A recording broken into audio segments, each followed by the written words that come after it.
So in battle analysis, we're inching closer to the Battle of Onderon, or the Ondoranian Civil War, so I figured today we'd take a closer look at how Onderon fell under the control of the Separatists and what really led to that engagement. I'm Colin, and this is Sci-Fi Deep Dive.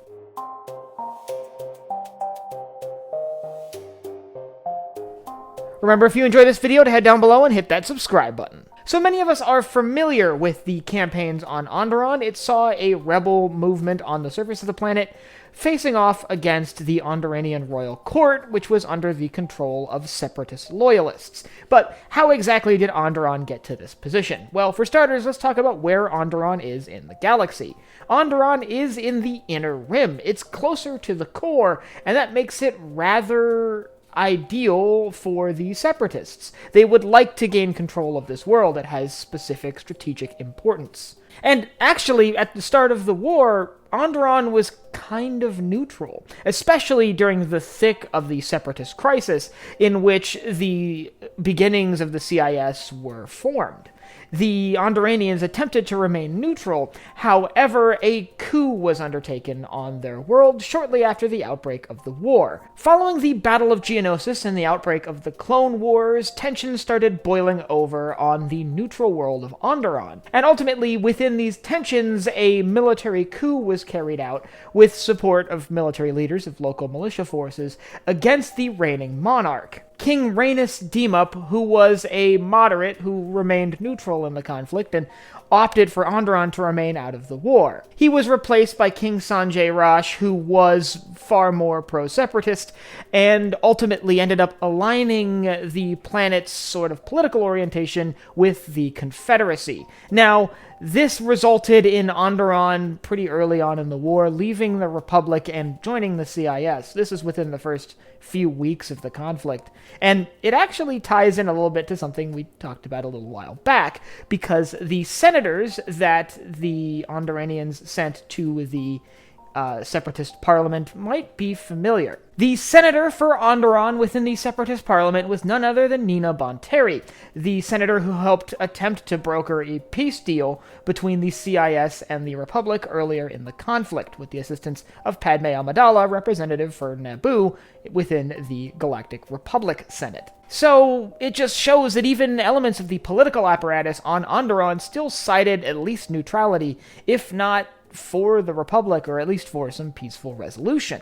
This means that Onderon itself is a very complicated political mess, because here you have a monarchical government that believes that the proper side for their planet is the CIS, whether for personal gain or for the betterment of their world.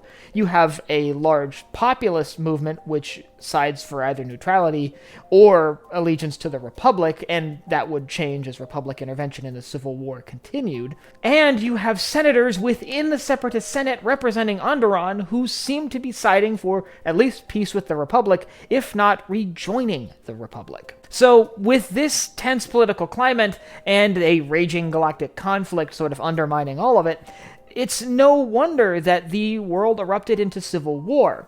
The anti-separatist elements within the population rose up in a rebellion, a rebel cell, that sought to dethrone the separatist-backed monarchy, and that sort of sparked the Ondoranian Civil War. Now, for a good portion of the war, the Republic actually wasn't involved, and Republic involvement would sort of stem in later in the conflict as the Republic saw the need to remove the separatists from this region of the galaxy, and figured it would be easier to use this militia force to remove the separatists from Onderon than launch a full-scale Republic invasion. And this struggle would come to define Onderon's future, not just as a subject of either the Republic or the Separatists, but as a thorn in the side for any authoritarian government that opts to try to take control of the world. The Ondoranian rebels weren't only a problem for the separatist-backed king that had been installed on their world, but following the end of the Clone Wars, they became a problem for the Empire,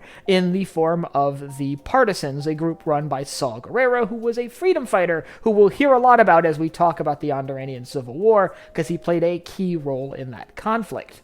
but ultimately Saw's partisans would go on to be one of the more extreme rebel factions during the Galactic Civil War that would be so extreme that they would not be welcomed into the Rebel Alliance. If you'd like to learn more about the partisans or some of the other rebel factions that were kicking around the galaxy at around the time of Andor, I'll leave a link up here to my video on that. And I'd like you to let me know down in the comments whether you think it makes more sense for the Republic to simply invade Onderon the way they handled other pro-separatist worlds, or do you think it makes more sense to work with civilian militias and arm them and train them to fight the droids for the Republic? And if you have anything else you'd like to see me cover in Star Wars, you can let me know down below in the comments. Last but not least, if you enjoyed this video, head down below, hit the like button, the subscribe button, and the bell icon so you get notified when I upload new videos. So for Sci-Fi Deep Dive, I'm Colin, and I will see you next time.